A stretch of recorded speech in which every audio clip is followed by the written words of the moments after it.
출애굽기 23장 6절부터 9절까지의 말씀 저와 여러분이 합독하시겠습니다. 너는 가난한 자의 송사라고 정의를 굽게 하지 말며 거짓 일을 멀리하며 무죄한 자와 의로운 자를 죽이지 말라. 나는 악인을 의롭다 하지 아니하겠노라. 너는 뇌물을 받지 말라. 뇌물은 밝은 자의 눈을 어둡게 하고 의로운 자의 말을 굽게 하느니라. 너는 이방 나그네를 압제하지 말라. 너희가 애굽 땅에서 나그네 되었은즉 나그네의 사정을 아느니라. 아멘. 할렐루야. 오늘도 함께 하시는 하나님의 말씀의 은혜가 깊이 있게 임하시길 예수님의 이름으로 축복합니다. 오늘 말씀은 십계명 다음에 나오는 말씀들 중에 이제 재판하는 자들에 대한 말씀입니다. 3절과 6절에 두 번 가난한 자들이 나오는데 조금 다른 의미로 나옵니다. 3절에서는 재판장들이 지나친 동정에 치우쳐서 가난한 자들의 편을 일방적으로 두둔하지 말아라 라는 말씀이고, 6절에서는 반대로 가난하고 힘없는 자들을 업신 여기는 것을 경계하는 말씀입니다. 부한 자든 빈한 자든 혹은 나에게 유익하든 나에게 무익하든 힘이 있든 없든 공의로우신 하나님 앞에서 모두가 평등한 대우를 받아야 된다라는 말씀이죠. 아시다시피 세상에는 참 많은 차별들이 있습니다. 예수님께서 배경이나 환경 혹은 실력 이런 것들을 보고서 제자들을 선택했다면 아마 우리가 알고 있는 12제자들은 다른 사람들이었을 것입니다. 예수님은 산헤드린 공의원이었던 지위가 높은 니고데모에게나 아니면 우물가에서 밑바닥 생활의 모든 관계가 다 끊어졌던 사마리아 여인에게나 똑같이 대해 주셨습니다. 한번 따라해 보시겠습니까? 공평하라. 성경이 우리에게 항상 하는 말씀이십니다. 공평하려면 어떻게 해야 될까요? 7절을 보니까 거짓 일을 멀리 해야 합니다. 무죄한 자, 의로운 자, 의인 등의 비슷한 뜻을 가진 단어가 쭉 나오는데, 이것은 재판관이 거짓을 묵인할 때 희생당하는 안타까운 사람입니다. 7절에 하나님께서 나는 악인을 의롭다 하지 아니하겠노라 라는 말씀은, 하나님은 판결과 상관없이 처음부터 누가 악인인지 알고 있으시다는 말씀이겠죠. 재판관이 거짓을 선택한다면 이 재판에 악인이 2명이 됩니다. 하나는 죄를 범한 악인이고, 하나는 그를 두둔하거나 그의 편을 들어준 재판관도 악인이 되는 것입니다. 저는 이 말씀이 참 두렵습니다. 신앙 공동체에서 재판의 직무를 맡았다라는 것은 하나님 앞에서 임명된 사람일 텐데 언제든지 타락할 수 있다라는 말씀이기 때문입니다.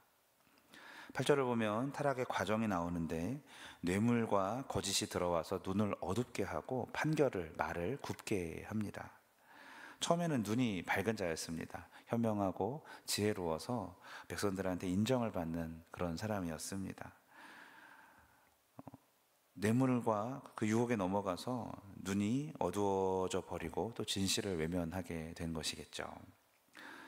여러분, 우리를 넘어지게 만드는 뇌물, 돈, 어떤 사익 이런 것들을 조심하시길 바랍니다. 아무리 밝은 자라도 돈에 휘둘리는 순간 일만 악의 뿌리 위에, 뿌리 다음에는 줄기가 있잖아요. 일만 악의 뿌리 위에 있는 줄기가 될 것입니다. 예수님께서 나무는 그 열매를 보고 안다고 하였는데, 우리가 그런 것 때문에 넘어지면은 악한 열매를, 죄의 열매를 맺게 되겠죠. 다시 한번 따라해 봅시다. 공평하라. 네. 9절 말씀을 한번 같이 읽어볼까요? 9절입니다. 시작. 너는 이방 나그네를 압제하지 말라. 너희가 애굽 땅에서 나그네 되었은즉 나그네의 사정을 아느니라. 여기서 나오는 이방 나그네들은 이스라엘 사람들 사이에서 살지만 혈통으로는 분명히 구별되는 이방인들, 출애굽할 때 같이 나왔던 사람들이 대부분이겠죠. 종교적으로, 법적으로, 사회적으로 온전히 섞이기 힘든 그런 사람들, 소외되기 쉬운 상태에 있는 사람들입니다. 사랑하는 여러분, 우리가 배려하고 너그러워야 할 대상은 나한테 잘 해주는 사람이나 어떤 이익을 주는 사람이 아니라 이방 나그네와 같이 소외된 사람이라고 하나님이 말씀하고 계십니다. 특별히 이스라엘도 동일하게 나그네였기 때문에 사정을 잘 안다라고 하시죠. 자, 이 말씀을 우리가 적용할 때 우리가 압제하지 말고 돌아보아야 할 나그네는 누구일까요? 외국인 근로자들이나 유학생들, 탈북자들만 있을까요? 여러분, 우리가 아직 죄인 되었을 때에 그리스도께서 경건치 않은 자를 위하여서 죽으셨음을 믿습니다.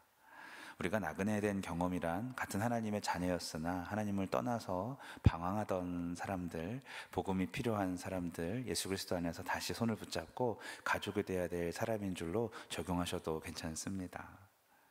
오늘 말씀처럼 우리가 해야 할 일은 과거의 모습처럼 죄악된 죄인된 세상 사람들을 바라보면서 홀대하지 말고 우리가 받고 있는 하나님의 사랑 그대로를 베풀고 전하라는 말씀으로 받으시길 바랍니다.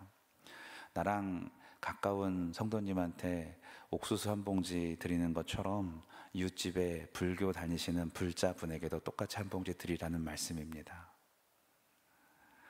그들이 하나님의 공평하신 사랑을 나를 통해 받는다면 쓰임받는 나로서도 참 귀한 일인 것이고, 하나님께서 돌아오게 하시길 기도하면서 그렇게 선행을 베푸시길 축복합니다. 온 세상에 죄악이 가득해도 공평하게 판단하시고 공평하게 베푸는 것이 바로 하나님의 무조건적인 사랑이기 때문입니다. 이렇게 사시는 저 여러분 되시길 바랍니다. 사랑하는 성도 여러분, 오늘 말씀을 생각하면서 이렇게 질문할 수도 있습니다. 목사님, 재판관한테 하는 말씀 아닙니까? 우리가 무슨 재판관입니까? 이렇게 생각하실 수도 있겠죠. 성경은 우리가 권세 있는 자라고 수도 없이 얘기하고 있습니다. 빈칸에 알맞은 말이 뭘까요? 영접하는 자, 곧 그 이름을 믿는 자들에게는 하나님의 자녀가 되는 은혜를 주셨으니, 아니죠, 권세를 주셨다라고 말씀하십니다. 예수님께서는 착하고 충성된 종에게 열 고울을 다스린다라고 말씀하셨고, 우리를 왕같은 제사장, 권세 있는 예배자라고 성경에 기록하고 있습니다. 성경 도처에 우리가 가진 권세를 발견할 수 있습니다. 우리가 판단한 대로 하나님이 역사하시고 우리가 기도하는 대로 하나님이 일하시기 때문입니다. 물론 하나님의 마음을 알아서 그렇게 하겠지만 우리의 입술에 권세, 우리 생각과 우리 기도의 능력에 권세가 있는 줄로 믿습니다. 존재가 소금이고 빛인 우리들은 그렇게 세상에서 권세 있고 영향력 있는 사람들이라 말하고 있고, 세상과 관계하면서 늘 온전한 판단을 하면서 최후의 재판관이신 예수 그리스도를, 공의로우신 그분을 소개하고 대변해야 된다는 것이 우리를 향한 성경의 입장입니다. 내가 공평한 사랑을 베풀지 않는다면 세상 사람들은 공평하지 못한 하나님의 대리자를 만나게 되는 것입니다. 여러분, 살다 보면 다양한 사람들을 만나고 상처를 받기도 하고 하면서 나의 입장이라는 것이 생깁니다. 그러나 오늘은요, 이 말씀을 적용해서 그 모든 입장들을 다 내려놓고, 생겨버린 선입견들을 다시 한번 영으로 다 내려놓고 내가 만나게 될 모든 사람을 공평하게 사랑하시길 축복합니다. 그럴 때에 십자가 위에서 공평한 사랑으로 모든 사람들을 위하여서 두 팔을 벌리신 그리스도의 모습이 우리의 삶 속에서 드러나는 예수님을 닮은 하루를 사시길 예수의 이름으로 축복합니다. 기도합니다. 하나님, 예수님께서 이 세상 사람들 모두를 향하여서 팔을 벌리신 것처럼 우리도 나의 입장과 나의 감정과 혹은 나에게 잘해주는 사람과 이런 것들에 사로잡히지 않고 똑같이 모든 사람을 대하고 사랑할 수 있도록 인도하여 주시옵소서. 온 세상이 하나님의 아들, 딸들인 것처럼 우리가 나의 자녀를 대하듯이, 우리가 목회자를 대하고 직분자를 대하듯이, 또 내가 직분자이듯이 세상에 나가서도 그러한 태도와 자세를 가지고 사랑할 줄 아는 하루가 될 수 있도록 도와주시옵소서.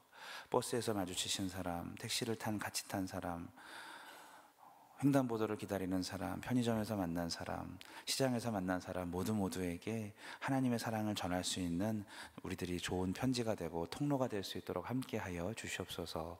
우리를 한결같이 사랑하시는, 엉망인 죄인일 때에도 하나님 앞에 충성스러운 종일 때도 한결같이 사랑하시는 예수 그리스도의 이름으로 기도합니다. 아멘. 주신 말씀 붙들고